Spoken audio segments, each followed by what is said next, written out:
চিত্রনায়ক বাপ্পারাজকে চলচ্চিত্র শিল্পী সমিতি থেকে দুঃখ প্রকাশ করার জন্য 7 দিনের সময় দিয়ে নোটিশ পাঠানো হয়েছে, না হলে তার সদস্যপদ বাতিল করা হবে।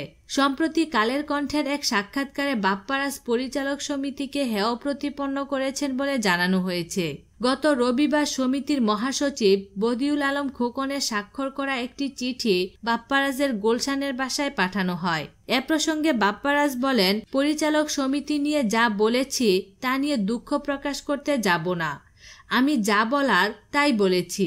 আমার সদস্যপদ বাতিল করলে কোনো কিছু আসে যায় না।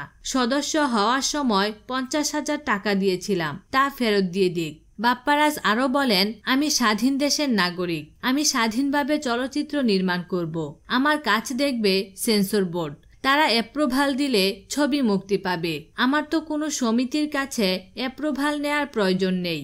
আমার কাজ দেখার, কাজের মান দেখার লোক আছে, কোনো সমিতির লোকের দেখার দরকার নেই। বাপ্পারাজ কালের কণ্ঠকে দেওয়া এক সাক্ষাৎকারে বলেছিলেন, যদি ফিল্মের উন্নয়ন হয় কারোর দ্বারা, সেটা পরিচালক সমিতির দ্বারা সম্ভব। পরিচালক সমিতির হাতে অনেক ক্ষমতা ও সুযোগ রয়েছে। বাংলা চলচ্চিত্রকে চাইলে তারা অনেক দূর এগিয়ে নিয়ে যেতে পারে। বুস্টিং, প্রমোটিং এগুলো সম্পূর্ণ তাদের এখতিয়ারে রয়েছে। অথচ তারা কোনো কাজ না করে একজন আরেকজনের পেছনে লাগছে। তারা কোনো কাজের কাজ করছে না।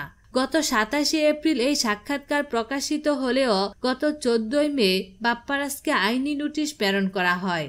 এর আগে অভিনেতা শাকিব খান এবং অভিনেত্রী মাহিয়া মাহিকে আইনি নোটিশ দেয় পরিচালক সমিতি। নির্মাতা শামীম আহমেদ রনির পরিচালক সমিতির সদস্যপদ বাতিল করে পরিচালক সমিতি। এদিকে বাপ্পারাজ আগামী রোজার ঈদের পর নতুন একটি চলচ্চিত্র নির্মাণের কাজে হাত দিচ্ছেন বলে তিনি জানিয়েছেন। বিনোদন জগতের নিত্য নতুন খবরাখবর জানতে আমাদের চ্যানেলটিতে সাবস্ক্রাইব করার জন্য আপনাকে আন্তরিক ধন্যবাদ।